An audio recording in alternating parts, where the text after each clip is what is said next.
Okay. So, I was simply saying, I was just sitting here listening to the music. Okay, sorry. So I just, well, let me finish. We're skipping this because technically I've already read this.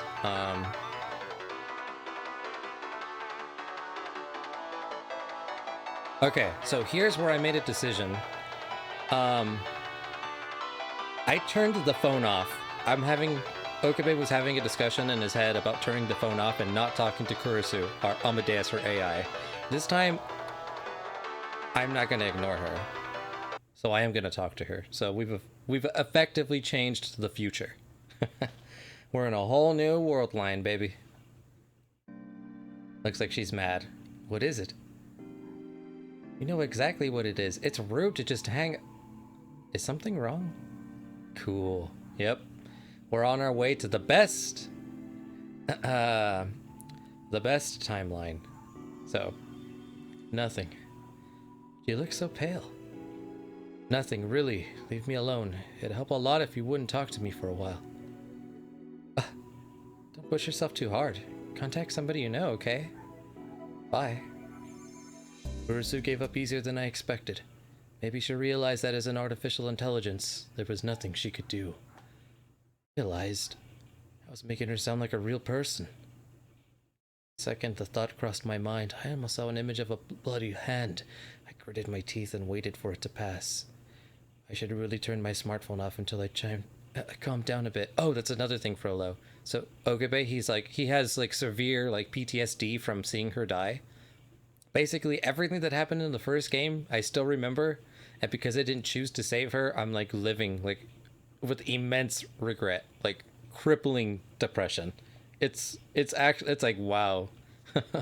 It's oh my god, so sad. But with everything I've seen thus far, I have hope. So you should too.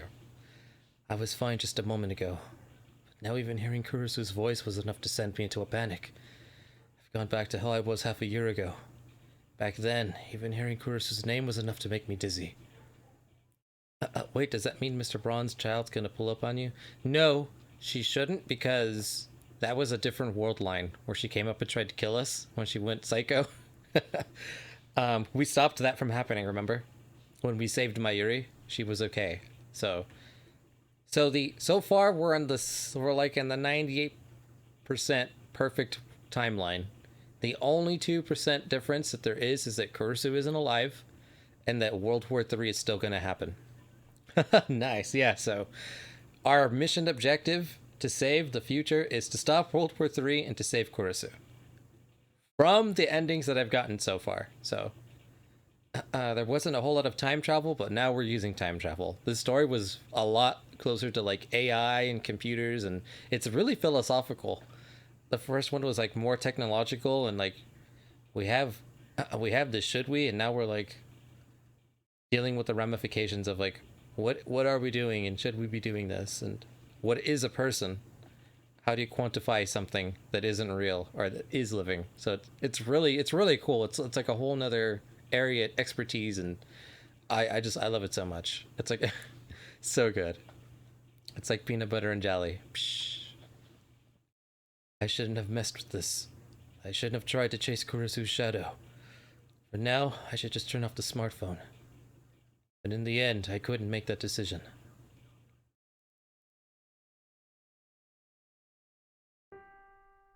I gulped down an entire bottle of mineral water, caught my breath. There was still a little time before my meeting. I wanted to get some air up here and recover a little. I looked down over the scenery below the overpass. The city was in the Christmas spirit. The atmosphere was charged with excitement. The exact opposite of me.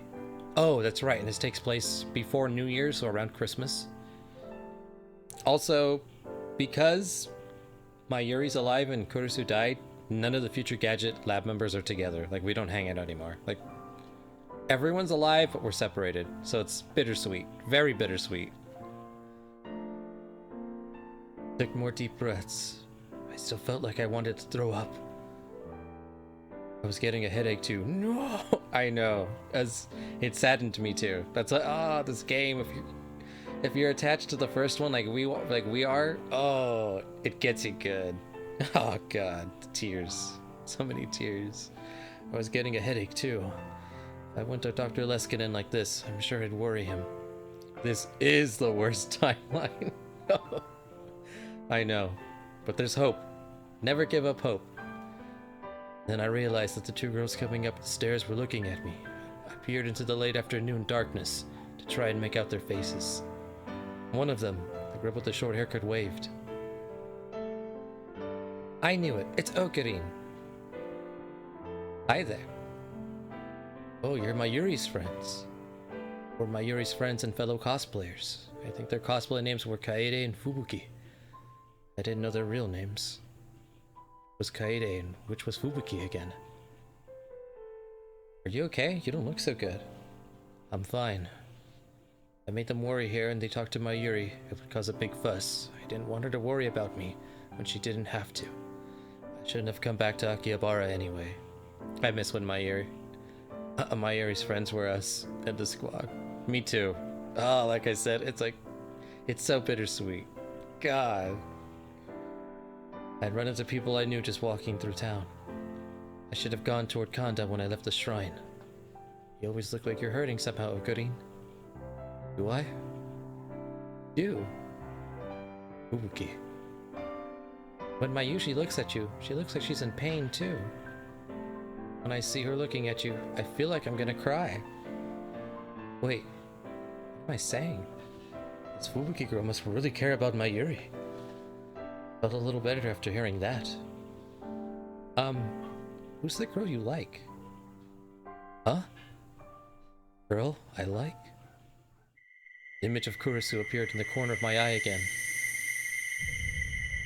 The feeling in my hands when I took her life came back. No, calm down. Green?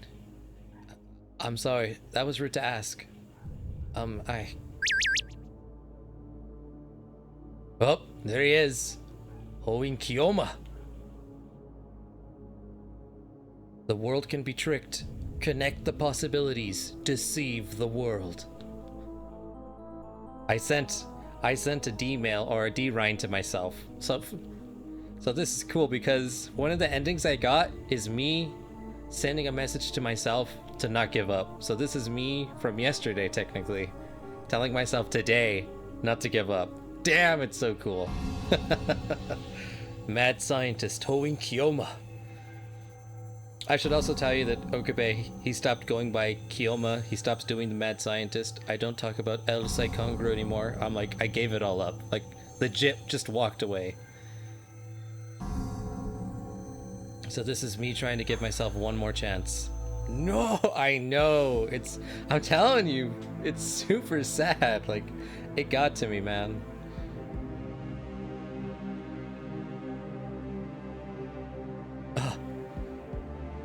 Ocarine? Are you really okay? Yeah, I'm fine. Kaede and Fubuki were looking at me worried. I got away from them as fast as I could.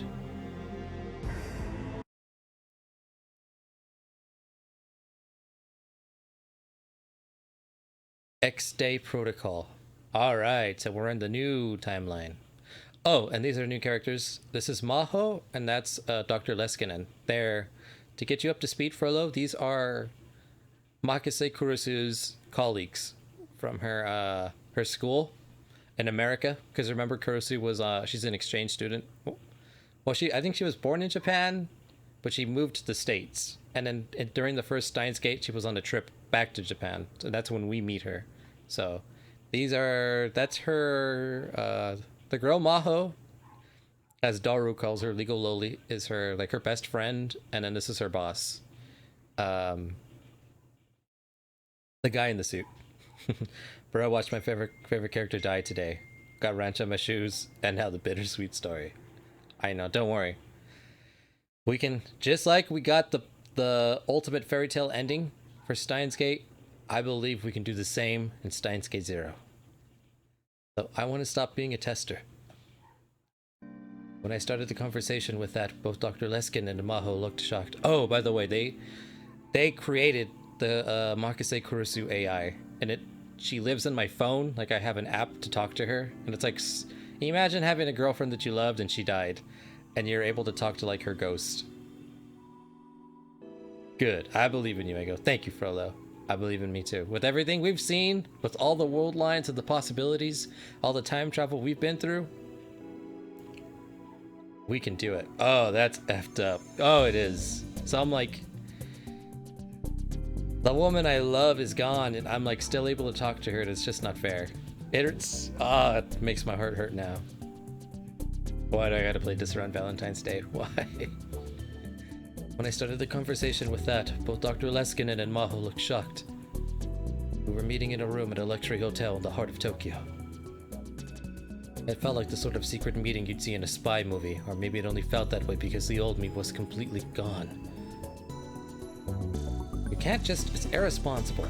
Maho seemed to finally understand what I meant. Her anger was clear. If I was in this story, I'd man up, because the woman I love is Mayuri. Right?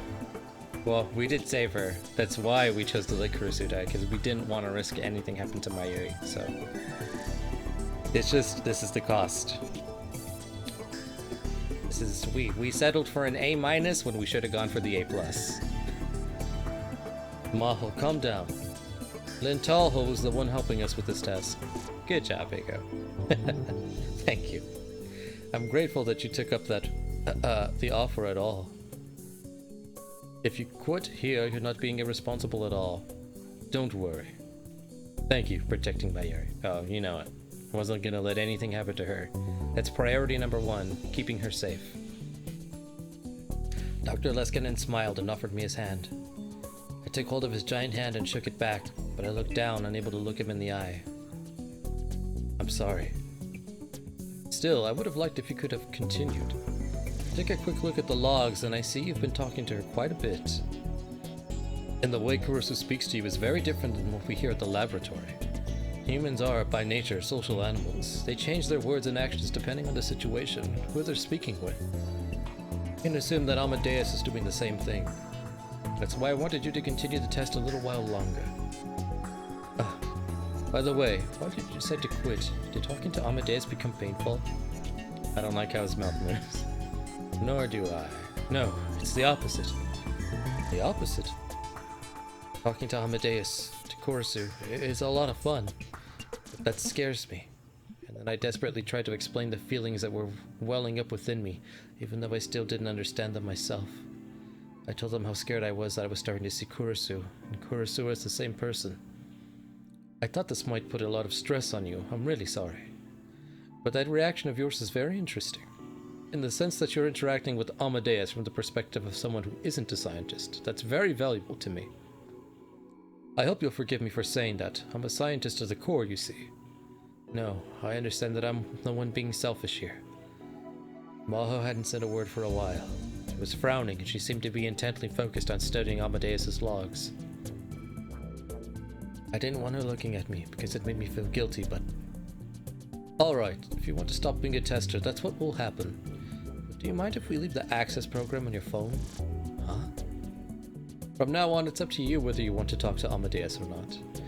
I'll tell Kurusu not to contact you. I don't want our relationship with you to end today. You're the first friend we've made in Japan, and also, Maho would be sad. Professor! I understand. It felt like giving in, but at the same time, I didn't want to lose my relationship with Dr. Leskinen. My goal of going to Victor Kandra University hadn't changed at all. And then Dr. Leskinen got a call on his smartphone. Oh, excuse me, I have to take this. Maho, make up with Lin Talho while I'm gone, okay? Dr. Leskinen left the room with a mischievous wink. I was alone with Maho. Sorry for yelling. No. Professor's right. We're the ones asking you for a favor. Amadeus is like a sister to me. No, more like a child. And it felt like you were throwing her away, so... I'm sorry.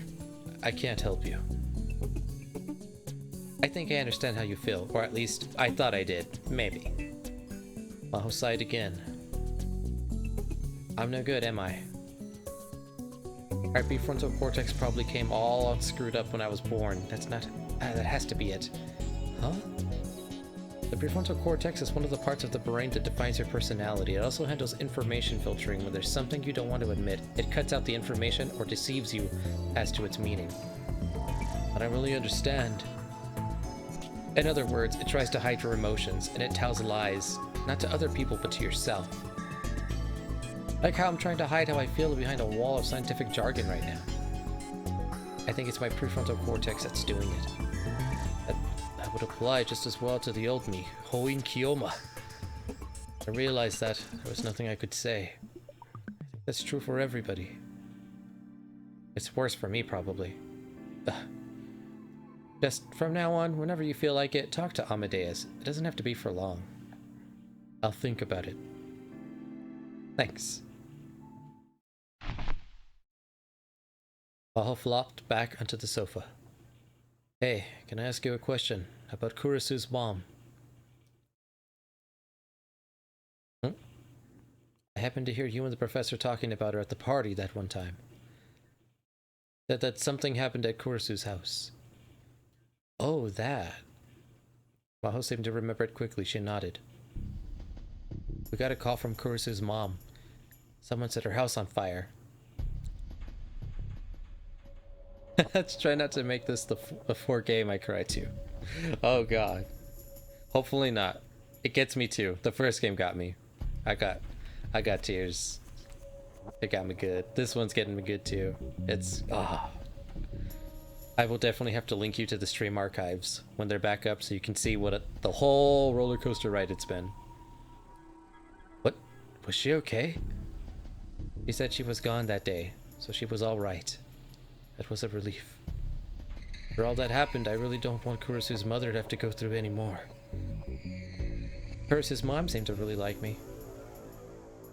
She would invite me over on my off days all the time. Steins got me. Rocket League got me out. Got out of range, and Minecraft also got me out of rage. Damn. That ain't good.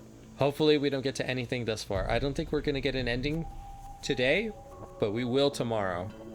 We could possibly even finish it tomorrow. If not, we'll get really, really close and we'll finish it Valentine's Day. But hopefully it's tears of joy. Tears of joy. Nice. Indeed. It's almost like I planned it that way. So I'm worried. I hope she's not caught up in anything weird. Weird? I noticed the way she said the phrase. A cold chill ran down my back. It wasn't just an arson case. Well, Maho seemed unsure if she should tell me. Maho, I urged her to speak. She nodded silently. Well, at first the local police investigated, but after that some people saying they were with the FBI came. The FBI? Yeah. Understand, this wasn't a case the FBI would usually be involved in. And supposedly a neighbor saw the arson. And from what she said, they didn't look like your ordinary arsonists. What do you mean? There was more than one. She said they looked like some kind of special forces unit. They barely said a word, and once the fire started, they got right into the car and left. I don't know if this is the right word, but they looked really good at their job. And they said that the fire spread really fast. Was she trying to say that it was no ordinary arson, but the work of a professional? Wouldn't laugh away the possibility. I knew for a fact there were people like that in this world. CERN, Rounders, and... The neighbor said they were speaking Russian. Russian? Russian. The first thing that came to my mind, whether I liked it or not, was Nakabachi. Kurisu's father, who stole her time travel thesis, which is correct by the way, and then fled to Russia to build Russia a time machine. But unfortunately, they called him crazy and he got locked up. But he has all the blueprints to make a time machine. They just didn't believe him. Half a year ago, he'd stolen a paper about time travel from Kurisu, his own daughter, and used it to seek asylum in Russia. Hey, look at that. I should have just read this. But that have something to do with it. There's one more thing. Right after Kurisu's death, something weird happened at the lab. Someone who said they were a Japanese detective visited us with some of the local police. They said it was a joint US-Japan investigation into Kurisu's death. Of course, we helped as much as we could, but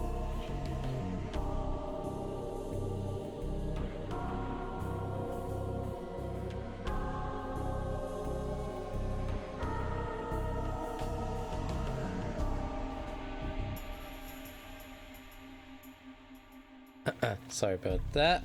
I just brought some food. A few days later, the university asked the police. They said that no such detective had come from Japan. Ooh, this ain't good. This is not good. Things are seeming kind of fishy, and I'm not talking about my loyal community member fishy. So the Japanese detective was a fake? Not all. The local police said they'd never searched our lab. In other words, not only was the detective a fake, but everyone who came and said they were with the police were also fakes. After that, Maho shook a little and wrapped her arms around herself. I've started to wonder if there was something else going on with Kurisu's death. I'm not really a conspiracy theorist, but I think that maybe Kurisu was killed for some other reason, and whatever that reason was, it's been covered up.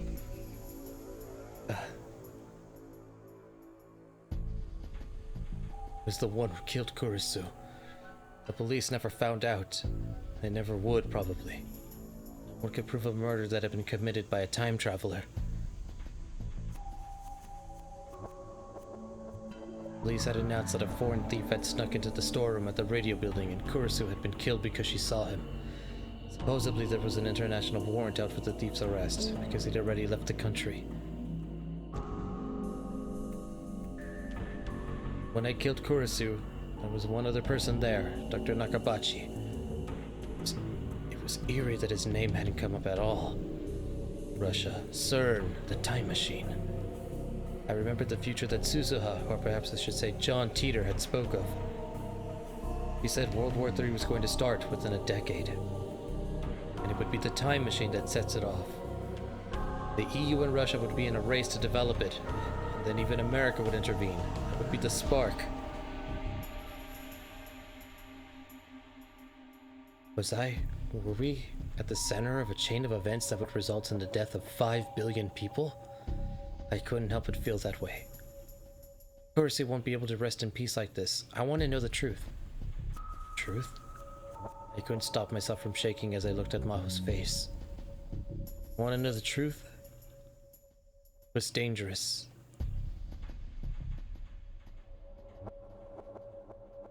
I'm eating right now, but still watching. Oh, nice. No problem. Enjoyed the story.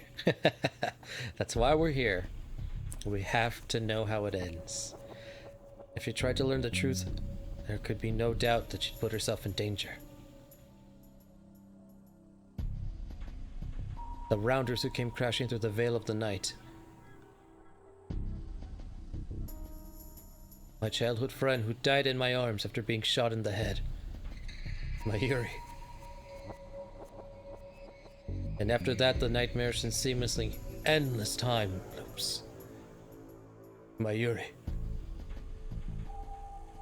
All the horrors that I'd experienced in the Alpha world line came flooding back, and I fought to stifle a moan. But that's something you should leave to the police. Really think so? If nothing else, you shouldn't think you can do something about it yourself. There's just so little that one person can do. After I said that, I regretted it, but it was too late. Maho's gaze had turned into a piercing glare. You know something about what happened?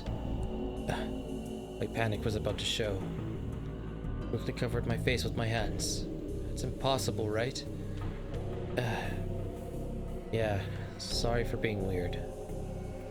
Whenever Kurisu gets involved, I just can't help myself. I really liked her. She was a really good girl, and an amazing one. I liked her, too.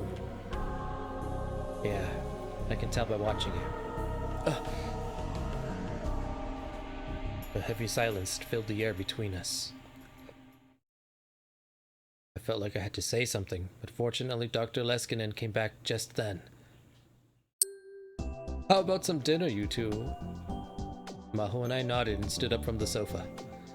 Okay, babe, will you tell me more about what Kurisu was like when she was here sometime? Yeah, whenever you like. Just barely able to smile back at Maho.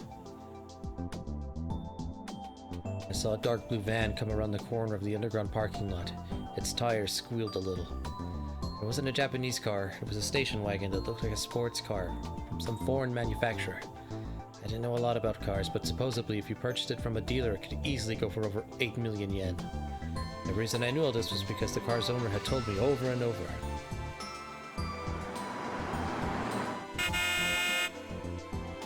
The station wagon stopped in front of us, and there was a short bark from the horn. Associate Professor Isuki came out from the driver's side. While I was eating with Dr. Leskinen and Maho, he'd called me about something else. When I told him I was having dinner with the two of them, he'd offered to drive us home. Dr. Leskinen had tried to refuse, but Isuki had insisted so much that he had no choice but to accept. He had a pretty nice car for an associate professor.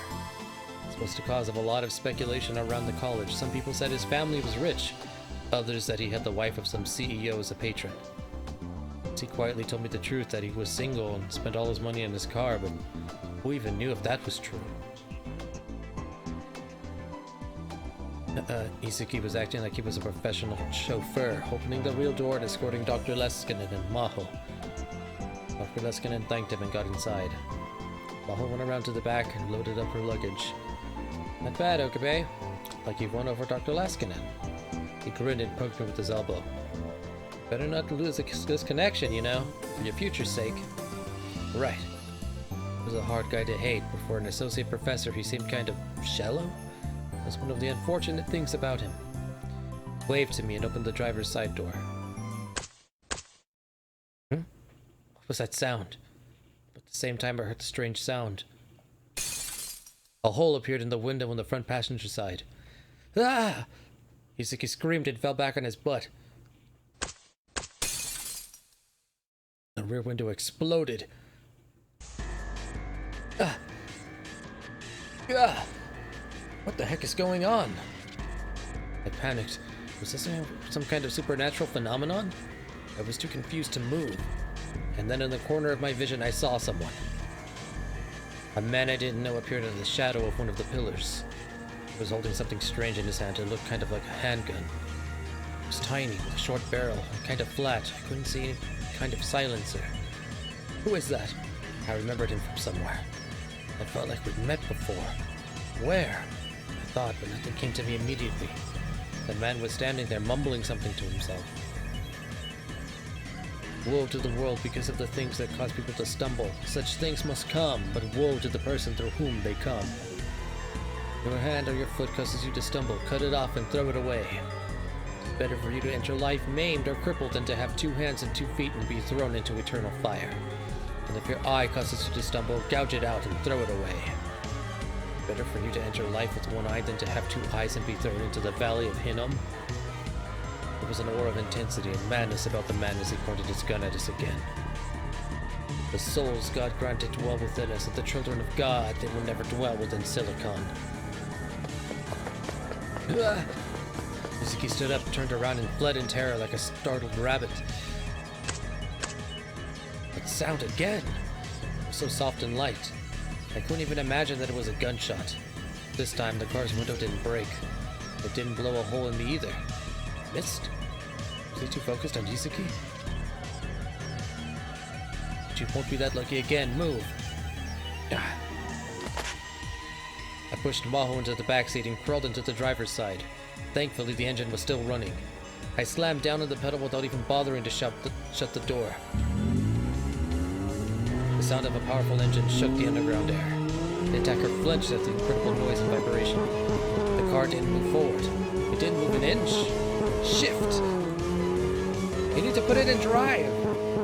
Dr. Leskinen and Maho were keeping their heads low in the backseat and shouting loud enough to be heard over the engine. I took my foot off the accelerator. I glanced at the gear shift that was stuck next to the N. What am I supposed to do?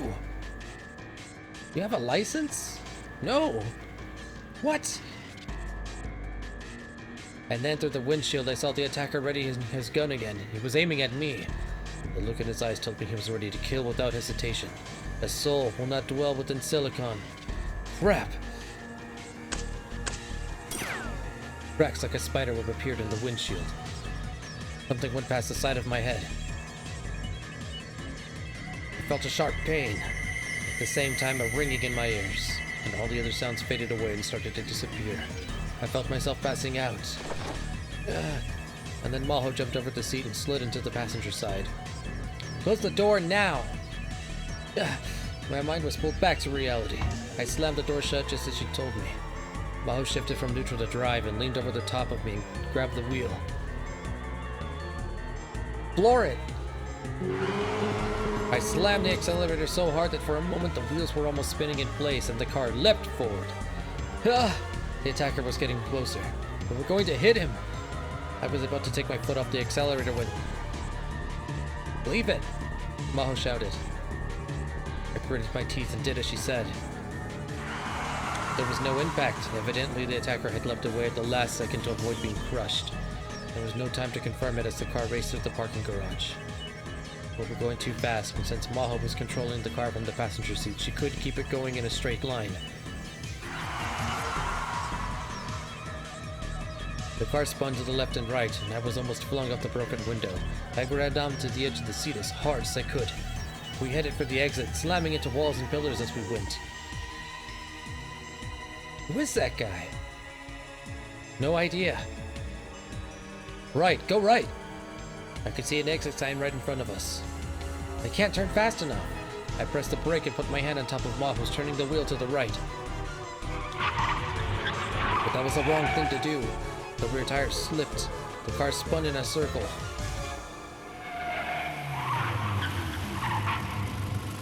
And then it came to a stop. Are you okay? Yeah, what happened? What about the professor? I looked back and saw Dr. Leskinen lying face up on the seat, giving me a thumbs up sign. Let me take over. Right. I quickly put my hand on the door and got ready to get out of the driver's seat. Then I saw an old creaky sedan, rumbling towards us and shivered. It was the man from a moment ago. He was following us and moving really fast. Get out, he's gonna ram us. This door, it won't open. It had been broken when he slammed into the wall. I grabbed the Maho up the passenger seat and rolled outside. Dr. Leskinen rolled out of the rear door.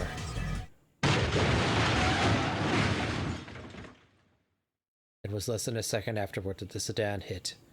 If we'd been even just a little too slow, we would have been turned into mincemeat. I stood up and offered Maho a hand, moved away from the unrecognizable wreck that used to be a car. You okay? Thanks. Both cars were smashed together. The attacker sedan was completely embedded in the rear half of the car we'd been driving. There was no way he could have survived. There was no tire marks on the ground, which meant he'd slammed us into us without braking. I shivered. He's been killed. Anyway, I need to contact the cops.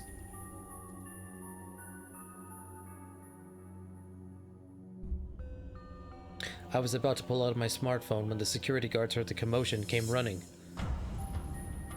Excuse me. Please call the police. The security guard nodded and contacted the police.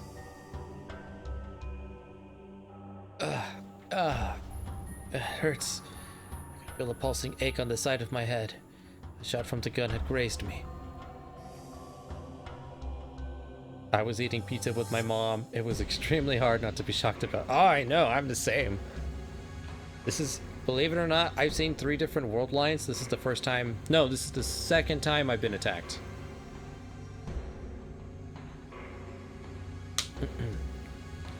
This time directly from like some random person.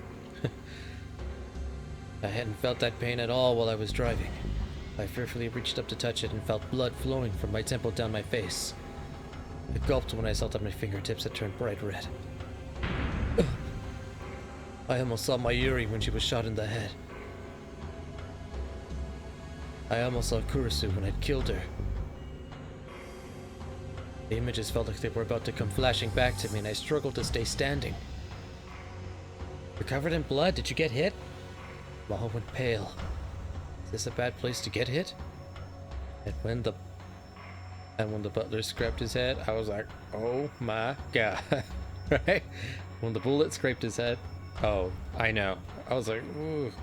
There's something called the superficial temporal artery there. Let me see it. I'm gonna touch you a little. Dr. Leskinen looked at the wound. When he touched me, I felt more pain, but I gritted my teeth to endure it. It's okay. You're not that badly hurt. I'm glad. Use this. Thanks. Put the handkerchief he offered to me up to my temple. The guy who attacked us. He was the one at the seminar. Really? You don't remember? That was the guy you yelled at. Oh. That's right. It sounded like he was insulting Kurisu, so I shouted, "Objection!" at him. That was the guy. Was this his way of getting back at me?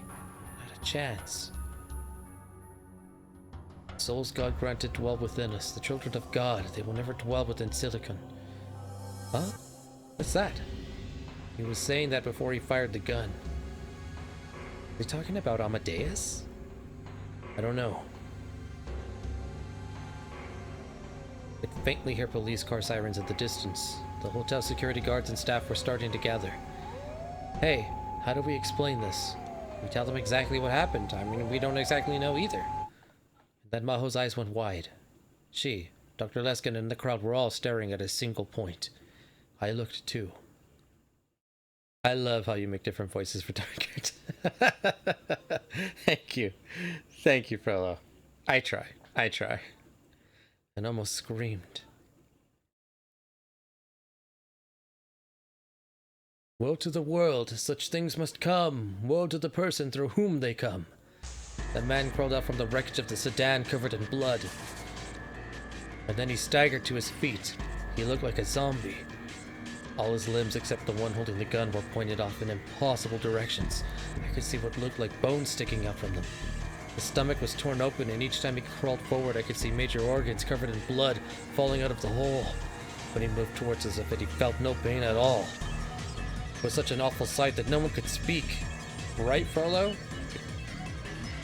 The man unsteadily aimed the gun towards Dr. Leskinen. He must have been on the verge of death because his arm was failing around too much to aim, but Dr. Leskinen's expression was pure terror and he seemed unable to move. Blasphemy. Soul. Whoa. Professor, run! A shot rang out. Fresh blood flew out of the man's head and his body was blown away as if it had been hit by a truck. He fell to the ground, still clutching his gun. He tried to crawl forward anyway, but soon twitched and stopped moving. The crowd began to scream. What? The attacker had been shot? Did he shoot himself? No, that gunshot was clearly different than the last ones. Who's there? Who had just fired? I looked around. I could see several policemen coming from the entrance, but none of them had their guns drawn. The crowd was nothing but security and hotel staff. I couldn't see any of them carrying a gun.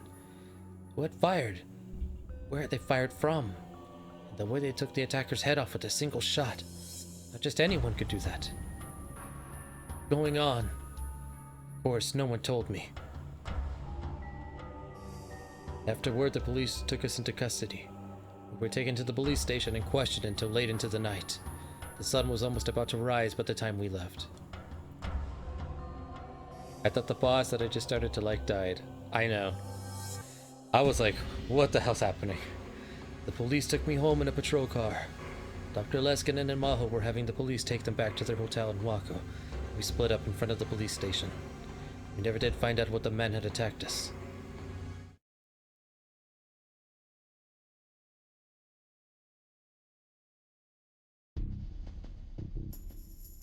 Felt dizzy.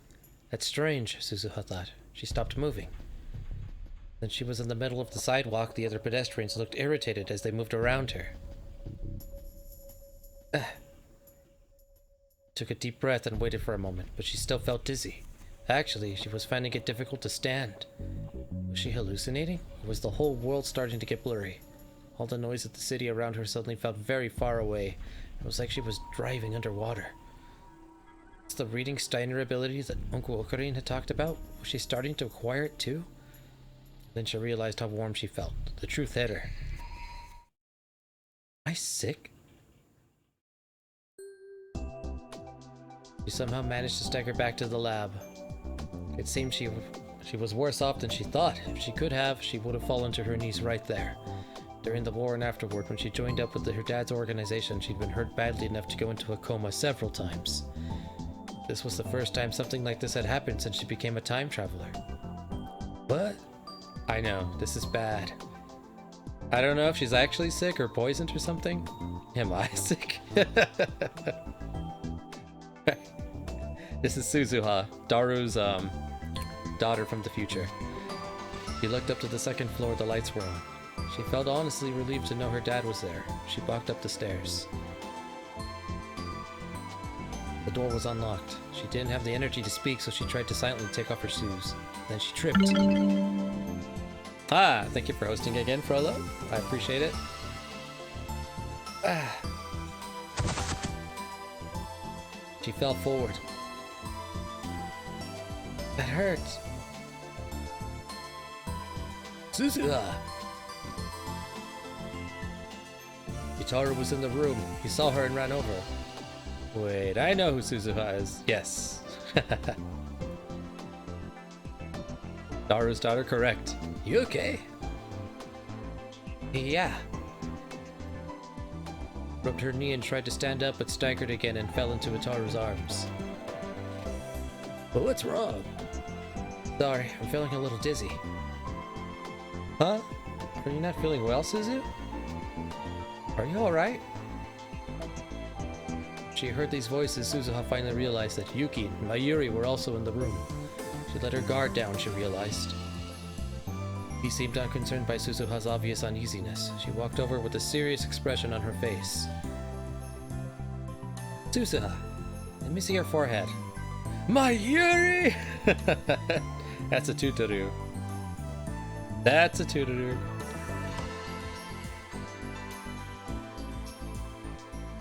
Tutaru! And this is her mother from the past. Suzuha's, that is.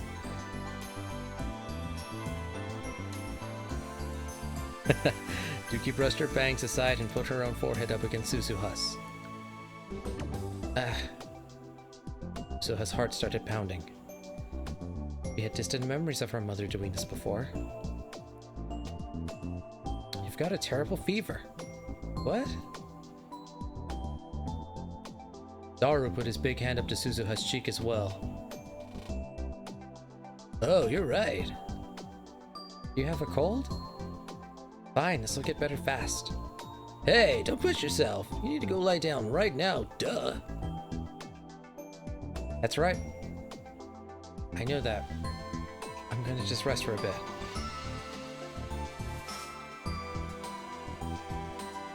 Suzuha used the last of her energy to reach the sofa. She collapsed on top of it and closed her eyes. Calm down, she told herself. Mayushi will bring a wet towel, okay? Hashida, where's Suzuha's change of clothes? It's here. It's all inside this. Oh, of course. I don't rummage through it and go sniff sniff, you know. I like how manly and lumberjack looking Daru looks. Or is that? My brain confusion. No, you're right, yeah. Itaru was Daru. Again, in this timeline, we don't have the nicknames, so we use professional, like, actual names. Legal names. Like, Super Hacker. Or Mayushi. Don't stop being stupid, I'll infect you with my cold virus, brother. Oh yeah, and to not let anyone know that Suzuha is Daru, his daughter, they basically are telling everyone that they're brother and sister. Thank you, no problem. Suzuha kept her eyes shut as she complained. Can I just pick something out to change her into? Thanks, I can't do it, obviously. Yeah. He listened to the conversation going on around her. Suzuha felt a cold towel on her forehead. How do you feel? Sorry, big sis Mayu. Don't worry about it. I'm gonna go buy some cold medicine. You guys take care of her. Okay? Bye. Can you stand up, Suzuha? I at least want to get you changed before your brother gets back. Suzuha opened her eyes. Yuki was standing over her and looking down. No, I'm fine like this. This is how I've always done it. In fact, before Suzuha became a time traveler, there were many times when she'd been unable to rest, even if she was sick. Many times she wasn't able to change clothes or even lie down. Compared to that, this was a lot nicer. No way. The most important part of a cold is when you just start to get over it. But no buts. Take your clothes off. She was a little more forceful than usual as she tried to take Suzuha's clothes off. Suzuha jumped up, surprised. Fine. I'll do it. I can do it myself. You're soaked with sweat. Mayuri, do you have any dry towels? Oh, yeah, here. Yuki took the towel that Mayuri had brought from the shower room and gently wiped the sweat off Suzuha's forehead and neck. That tickles. Just stay still. You're not a little kid. But, Suzuha shook as she was rubbed with the towel. She wasn't used to being touched. This was the first time since she was very young that anyone had done this to her. That's enough. I'll do it myself. You don't need to worry about it. I'm not worried. Suzuha grabbed the towel from Yuki, trying her best to hide herself from the gaze of the other two. She took off her clothes and wiped away the sweat. Aw, right? Wholesome. Her face felt really hot. She didn't know if it was because of the fever or not, but she was finding it difficult to think straight. It's okay. Yes, good job. Now change into this. Wholesome moments after the zombie scene, right? Wholesome indeed. She grabbed a new pair of underwear and clothes from Yuki, still trying to hide herself. She put them on. When she lay back down on the sofa, Yuki put a blanket on her. Mayuri, you said the room doesn't have a washer, right? Yeah, it's always been such a problem. Mayushi will take these to the laundromat later, okay? Huh? You don't have to do that. We've got to take care of each other at times like these. That's right, Suzu. Are you hungry? Think you can eat anything? Suzuha looked at Yuki, then Mayuri, and was about to mumble another refusal, but in the end she gave up and pulled the blanket up to her nose. This was really hard. I'm not that hungry. You need to eat something before you take the medicine. How about rice porridge? It's a good idea. Okay, I'll make it right away. Lie down for a bit, okay? Yeah.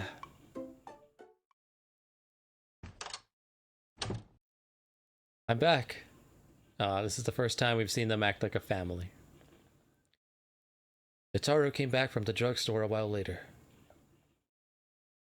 Ugh, phew, I'm so tired. He was really out of breath. He must have gone running there and back. You're only exhausted because you never exercised, she thought to herself. But for some reason, the sight of her exhausted father made her happy. She quickly shook her head. Thanks, Daru. I'm about to make a rice porridge. Once she has that, give her the medicine. Okie dokie. Daru walked over to Suzuha as he answered. How are you feeling? Not so good.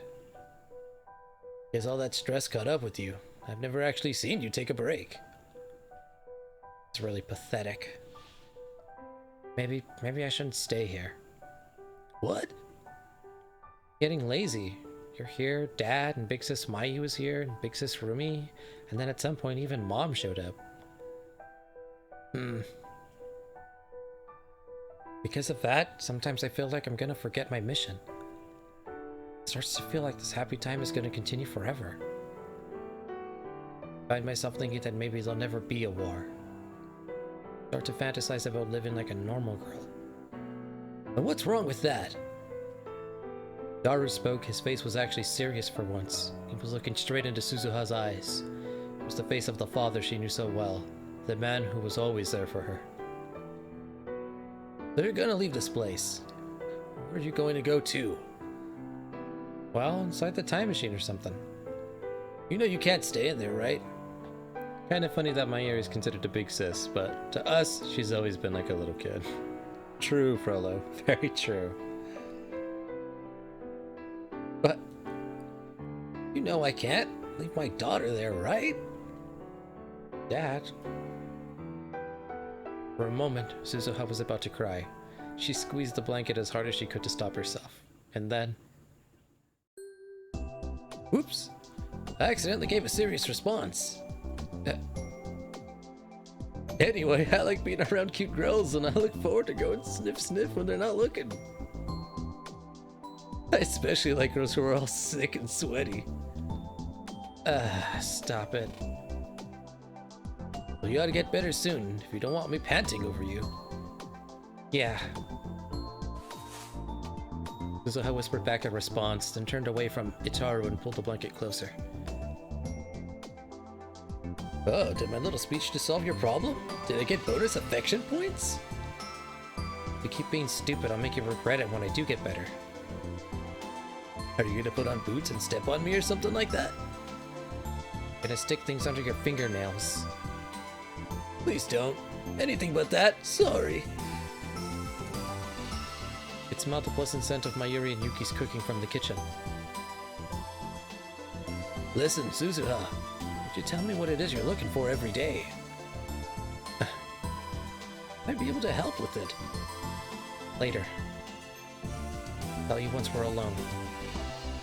Oh yeah, that's fine, but... not something I can let Big Sis Mayu hear. Huh? Yeah, there was no way she could tell Mayuri.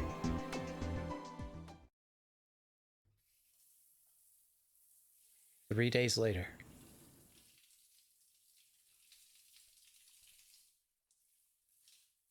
Suzuha was still sick. Yuki came over every day with Mayuri to check on her. Because of this, Suzuha was able to get nutritious food, and her fever had gone down. Now all that was left was to get her strength back. But still, Yuki kept telling her she needed to lie down. This meant that for better or for worse, Suzuha spent her whole day on the sofa, half asleep. Somewhere in her half-awake mind, she heard a terribly off-key tune.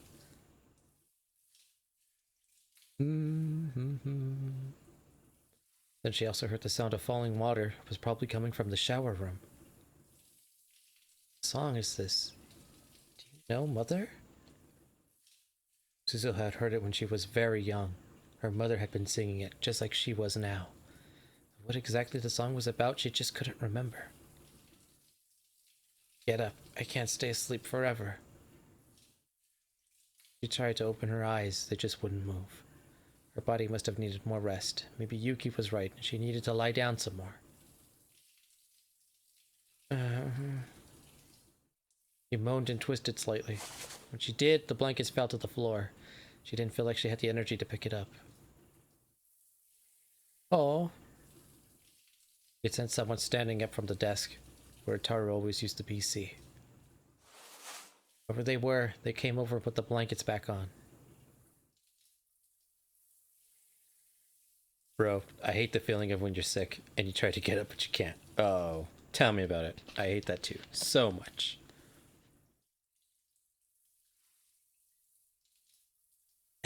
And hydration break. I smell Big Sis Mayu. Weirdly, Mayuri always smelled good even when she wasn't using perfume. It was a slightly sweet smell, like a pale white flower. It was a scent that had held her all that had held her all night on that distant day in the future when she'd lost her mother. Suzuha pulled her legs inside the blanket and grabbed into her knees like a baby in the womb. Memories went in and out of her mind as she lay there half asleep.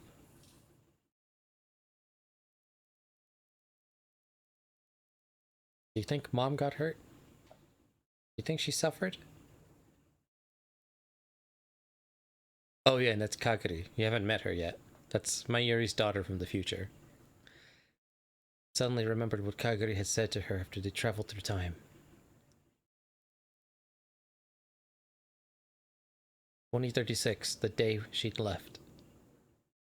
The last second, Mayuri had looked at Suzuha and Kagari inside the time machine and smiled. It was just like the gentle smile on Suzuha's mother's face when she died protecting her daughter.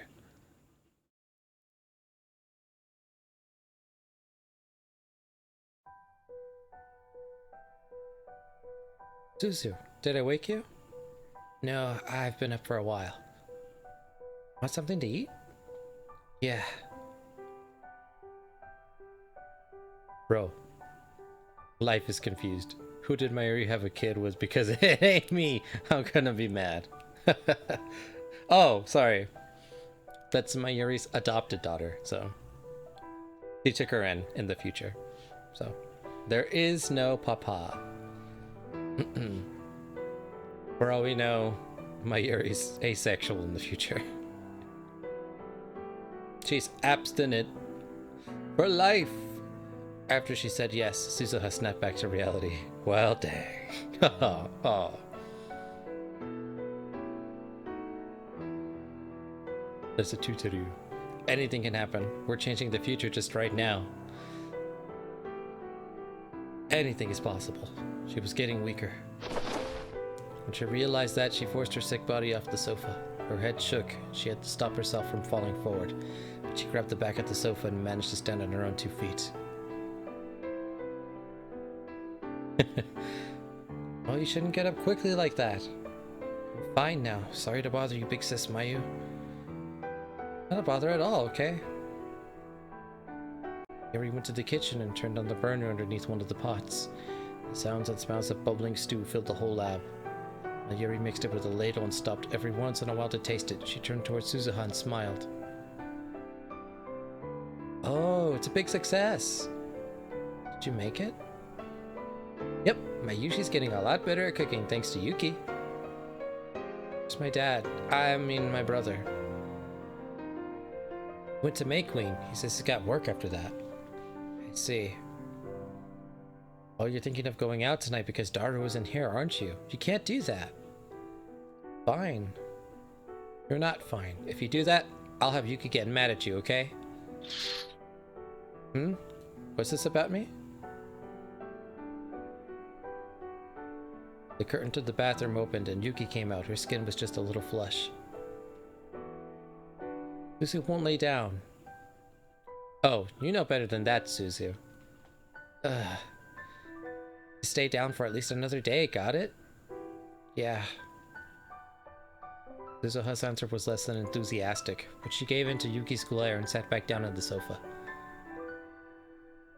Okay, now lie down. Fine. She pouted and slumped down on the sofa, then pulled a blanket on top of her. Suzuha was capable of talking back to Big Sis Mayu, but she would never be able to talk back to Yuki. What? I was thinking how you look so cute like that. What? If Daru saw you like that, you might be in trouble. Yeah, sometimes I wonder if you're really brother and sister. Don't be creepy. Oh, Suzuha, are you blushing? I'm not blushing. Really? Of course not. Why would I be? You're blushing right now. It's so cute. The cutest thing, really. What the hell? Shut up! Suzuha couldn't say anything, so she just had to turn away. Okay, it's time for our Miyushi to go to work. You're not gonna have to any stew? I'm gonna stop back here after work. I'll have some then. Okay, I'll make you a salad or something. Have dinner with us, okay? Thanks, Yuki. I look forward to it. Mayuri told Suzu one more time that she needed to keep lying down, then left for May Queen Nyan. Went to the kitchen and added a few seasonings to the stew Mayuri made, and turned off the burner. Oh, right. Suzuha, you're covered in sweat, right? Want me to wipe you down before we eat? Huh? I told you it's fine. Yuki wanted to do stuff like that every day. And each time Suzuha frantically refused. Even if you can't take a shower, you need to at least keep yourself clean. Well,